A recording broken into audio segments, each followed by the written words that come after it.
PG political science से जो भी मेरे यहाँ भाई पीजी में एग्जाम देने वाला है फर्स्ट सेमेस्टर का, उसका ऑब्जेक्टिव प्रश्न जो पूछने वाला है उसको मैं यहाँ पे सॉल्व कराऊंगा। देखिए ध्यान से, पॉलिटिक्स निम्नलिखित में से किसकी रचना है? ऑप्शन आपको दिया, इसमें से आपको टिक करना है, तो इसका अरस्तु आंसर हो जाएगा। अरस्तु ने इसे लिखा हुआ है।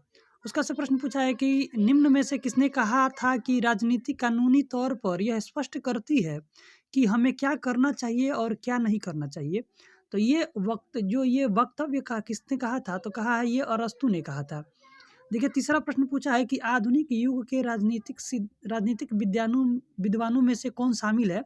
तो देखिए आपको बता दूं, जेलिनेक, सिजदिकी, होल्टन, जडार्फ, उपयुक्त में से सभी, इसके तीनों लोग जो थे ना, ये तीनों लोग आधुनिक में शामिल हैं। चौथा है, आज राजनीतिक कैस वैसे प्रत्येक व्यक्ति से संबंधित है जो अपने में उत्तरदायित्व की भावना रखता है। यह किसका वक्तव्य है? तो याद रखिएगा, आर एच सल्टाउ का ये वक्तव्य है, आर एच सल्टाउ का। ठीक है, पांचवा प्रश्न है कि राजनीति वह प्रक्रिया है जिसमें मानव समुदाय अपनी समस्याओं को सुलझाता है। यह वक्तव्य किसका है? तो आपको याद रखना है, इसका आंसर हार्बर्ट जे स्पीरो का है ये। छठवां प्रश्न पूछा है कि राजनीति के आवश्यक तत्व क्या है? तो राजनीतिक एक सतत प्रक्रिया है, राजनीतिक शक्ति के लिए संघर्ष है, सक्रियता राजनीति का प्राण है। उपयुक्त में से सभी इसका आंसर हो जाएगा।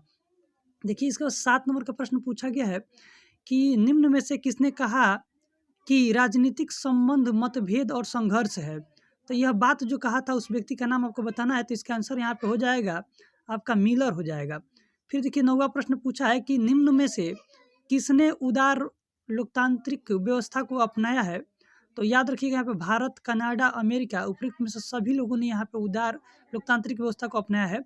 9वां प्रश्न, उदारवादी विचारधारा का सर्वाधिक प्रभाव निम्न में से किस पर रहा?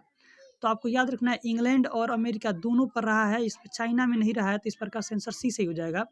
नकारात्मक उदारवाद के विकास में योगदान दिया किसने दिया?